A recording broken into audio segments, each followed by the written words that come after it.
Thank you. I mean, it was definitely a tough match to win. Caroline is a really tricky opponent because she is really aggressive and plays very quickly. So as soon as I dropped my ball speed and pace, and she took advantage of that in the second set, and I'm just glad that I managed to adjust for the third.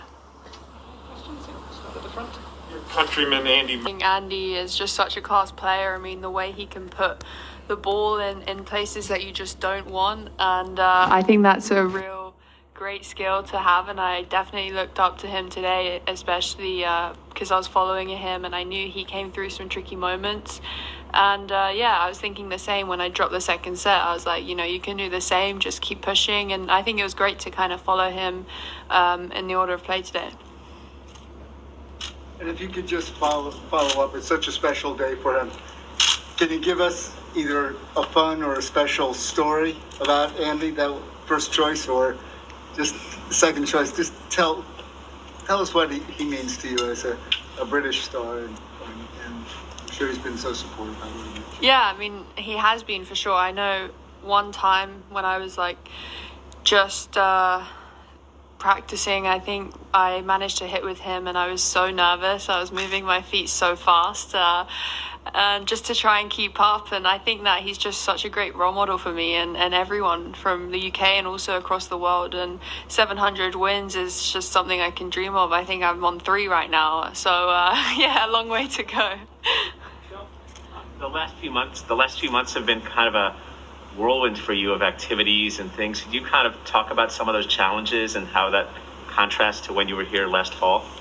I haven't actually been doing many activities or, appearances. I think that I'm really, my day-to-day is training, and around my training schedule, then I'll do interviews or something. But it's kind of definitely been difficult to manage my time, but that's more on me completing all the hours and not cutting or slacking off on any of the sessions, so that I really need to prioritize that because my body is still developing and still needs that work. What about the health challenges? You've had some of that too. Yeah, it's been challenging. I mean, the COVID and the injuries and the blisters, and I feel like they were all a knock-on effect of getting COVID and not practicing or training for 3 weeks. And then it's tough when you've got no momentum and it's so stop-start. But yeah, I'm just really glad that I managed to push through today and, kind of build and see where I can go from here. Did your paths cross, Andy going off court, you coming on court? Did you cross paths? And then, while every win is great, how important would you say today's result was? Yeah, we actually crossed paths. I mean, when he was coming off, I was there waiting for the match, and it's always a weird one when you're following someone who's just won. You're like, I really want to do the same. It kind of gives you that extra fuel, and I was really happy for him, and he gave me a fist bump, and it was cool. Today's match definitely, I think it meant a lot to me.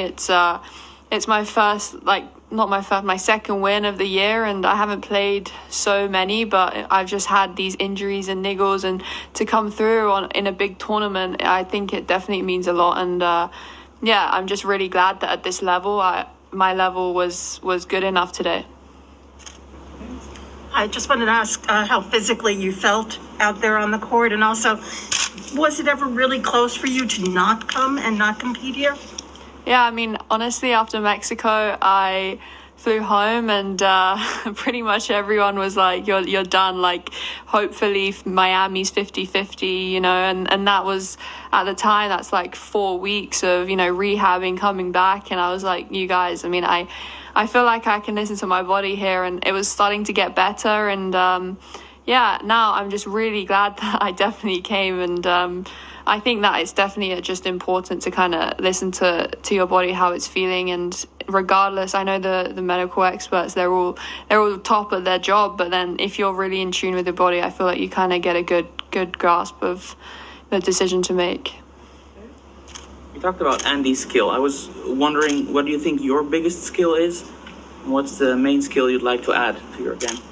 Yeah, I feel like one of my skills is probably mental, working things out. I feel like today I worked out pretty well that I was taking pace off the ball. I was playing too much to one side or the middle, and in the second, and then I kind of reassessed, and in the third set I picked my ball speed back up and I was spreading the play more. So I think that's probably one of my strengths, just working things out as they go along, and also being a little bit awkward at times and unpredictable.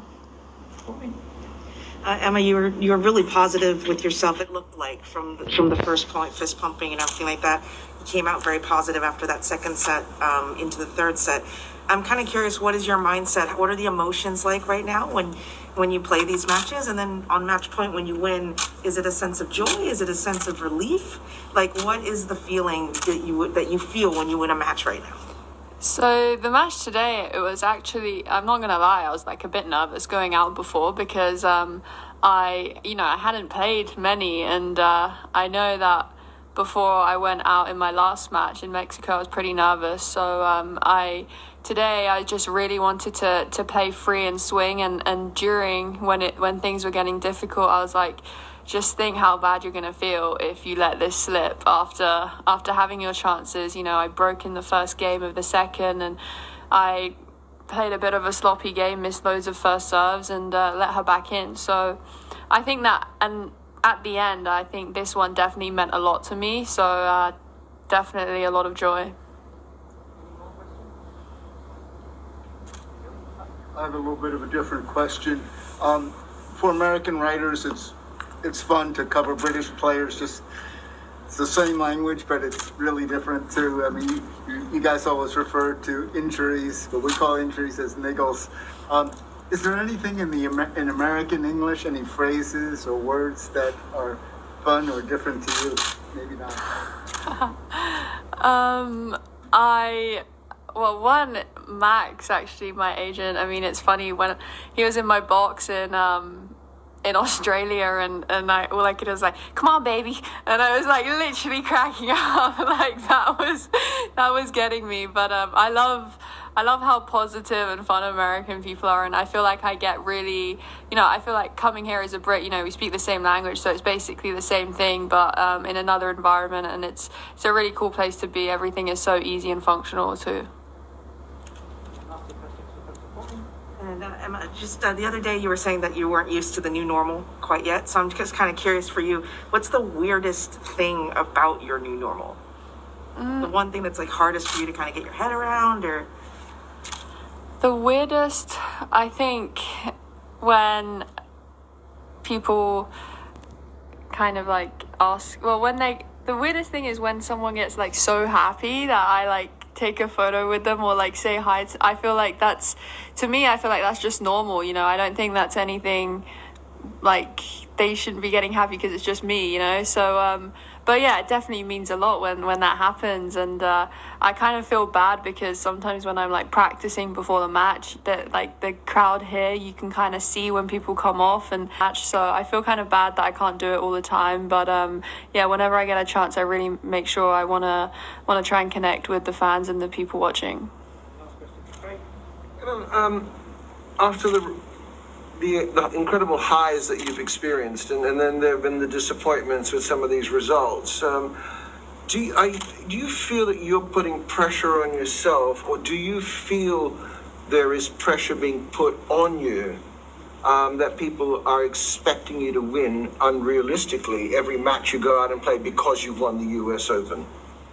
I feel like that probably happened after the US Open. I think everyone just suddenly expected me to win everything and clean up everything I play. But I mean, realistically, before that, like, if you would have said to me last year, okay, Emma, what's your goal for the year? I'd be like, okay, I want to win one round in a main draw of a Grand Slam. And I did that in Australia, and that to me last year probably would have made my year, to be honest. And yeah, so what it might be a poorer result now in people's eyes, to me would have been the exact, like, a positive thing. And I think I need to keep reminding myself of that and not getting sucked in. But I feel like now people are starting to realize, like, it's going to take some time for her to settle in. And yeah, I feel like patience is a big thing, because once I settle in and go through all these highs and lows, I'll find some sort of equilibrium.